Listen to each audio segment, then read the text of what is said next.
आज ये बड़े अफसोस की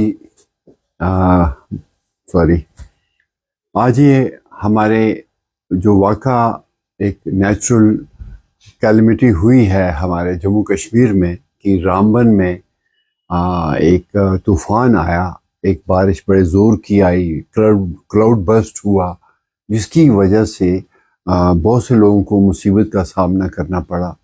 बहुत सी गाड़ियां उसके ज़ेरे उसमें आ चुकी हैं और शायद 2-3 मौत का भी अभी जो है इन्होंने अनाउंस किया है कि 3 आदमियों की मौत हो चुकी है, पर अभी कुछ मालूम नहीं, क्योंकि अभी जो फोटोग्राफ्स के ज़रिए कुछ लोगों के से पता चला है, बहुत सी गाड़ियां जिनके पूरे छत तक जो है वो मलबा वो पहुंच चुका है और दबी पड़ी हैं, और बहुत सी गाड़ियां कहीं खड्ड में जा गिरी हैं, और अभी टैंकर्स भी दिख रहे हैं जो बिल्कुल मिट्टी में घुसे हुए हैं।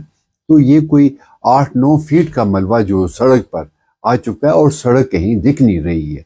तो एक बहुत ही अलमिया एक हादसा है हमारे इस नेशनल हाईवे पे, पर इस पर बहुत ही अफसोस है मुझे, और सरकार इसमें जल्द से जल्द इस पर काम करे और लोग जो उसमें फंसे पड़े हैं, टूरिस्ट हैं, एक आम ड्राइवर है और बाकी पैसेंजर्स हैं, उनको वहाँ से जल्दी निकालने में काम करें, ताकि एक राहत उन लोगों में जाए जो लोग इस हालात से परेशान हैं, उनकी फैमिलीज परेशान है। टूरिस्ट मैंने देखा कई लोग जो रो रहे थे वहाँ पर, क्योंकि उनको खाना नहीं मिल रहा है, 2 दिन से पानी नहीं मिल रहा है।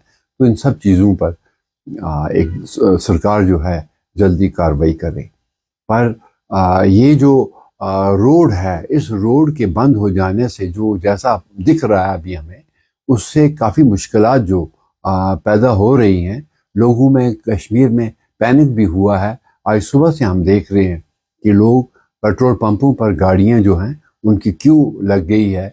अगर किसी को 5 लीटर की ज़रूरत थी, उसने 15 लीटर अपनी गाड़ी में भर दिया। तो इस पैनिक में एक शॉर्टेज जो है वो पैदा हो जाती है। लोग पैनिक ना हो, लोग कोऑपरेट करें हालात के साथ। इसी तरह एलपीजी में भी यही है कि सुबह से ही लोग जो हैं वो बुकिंग कर रहे हैं, जबकि उनके पास सिलेंडर ऑलरेडी मौजूद हैं। तो लोग पैनिक ना हो, ये 3-4 दिन की बात है। 3-4 दिन में सारा कुछ स्मूथ हो जाएगा और लोग इसमें कोऑपरेट करें। पर सरकार का काम जो है वो बहुत अहम है कि वो इस सारे मसले के ऊपर नज़र रखें, और रास्ते जो मुगल रोड है उसके ज़रिए से अगर शॉर्टेज है पेट्रोलियम प्रोडक्ट्स की, एलपीजी है या पेट्रोल है, डीजल है, क्योंकि लोगों की गाड़ियां चलनी है, एडमिनिस्ट्रेशन ने चलना है, तो वो फ़ौरन उस पर इजाला करें। बाकी मुझे लगता नहीं है कि और कोई प्रॉब्लम इसमें हो सकती है। तो वक़्त पर क्या कहेंगे आप? इस तरह से भी काफ़ी ज़्यादा जो ट्रोल आर्मी है, यहाँ पर सुप्रीम कोर्ट के जजों को भी अब ट्रोल कर रहे हैं, और साथ में ही कहीं एक ऐसे जो हमने एक्स के ज़रिए देखा है कि सुप्रीम कोटा लिखा गया है, जी तो जी। उनकी सुप्रीम कोर्ट ऑफ पाकिस्तान भी ट्रोल किया जाता है। तो आप क्या कहेंगे इस पर?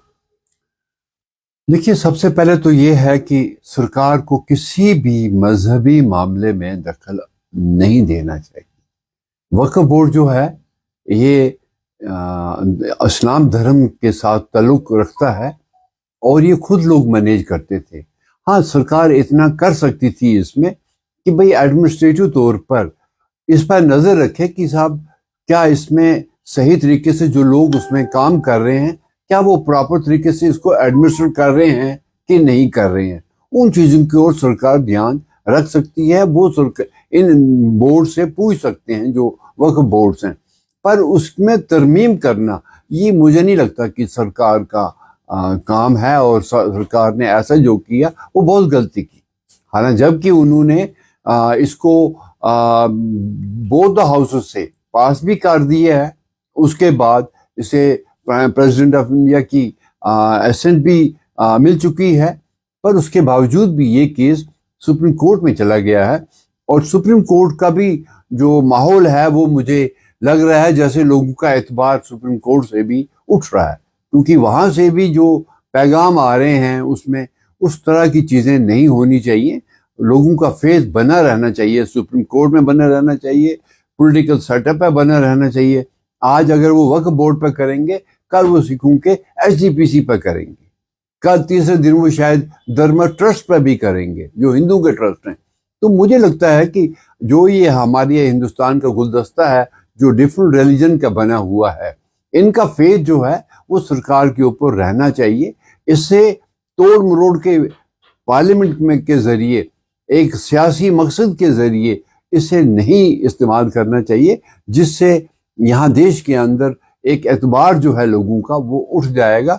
और जैसा कि आज देख रहे हैं, लोग काफ़ी प्रोटेस्ट भी कर रहे हैं इस पर, और मुझे नहीं लगता कि सरकार ने ये कोई अच्छा काम किया कि उसने इस वक्फ बोर्ड में तरमीम लाई या इसकी ओर एक नज़र दौड़ाई कि साहब ये यहाँ ये क्यों है, हर जगह खुदाई करेंगे कि साहब नहीं इसमें पहले मंदिर था या आज मस्जिद है या कल गुरुद्वारा होगा।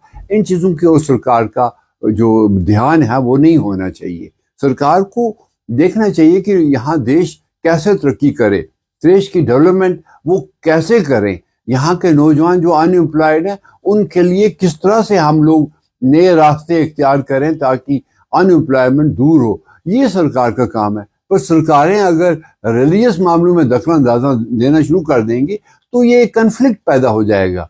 चाहे कहीं भी कुछ करें, लेकिन एक कन्फ्लिक्ट जो एक दूसरे रिलीजन के बीच में पैदा हो जाएगा तो देश वीक हो जाएगा उन चीज़ों से। तो मुझे नहीं लगता कि सरकार को चाहिए कि वक्फ बोर्ड में इस तरह से जैसे अभी इन्होंने काम किया है, इनको उसको वापस ले लेना चाहिए। उसी तरह जिस तरीके से इन्होंने पिछली बार जब वो फार्मर्स का एजुटेशन का बिल जो है वो वापस लिया, इसको वापस कर देना चाहिए ताकि लोगों का फेथ बना रहे।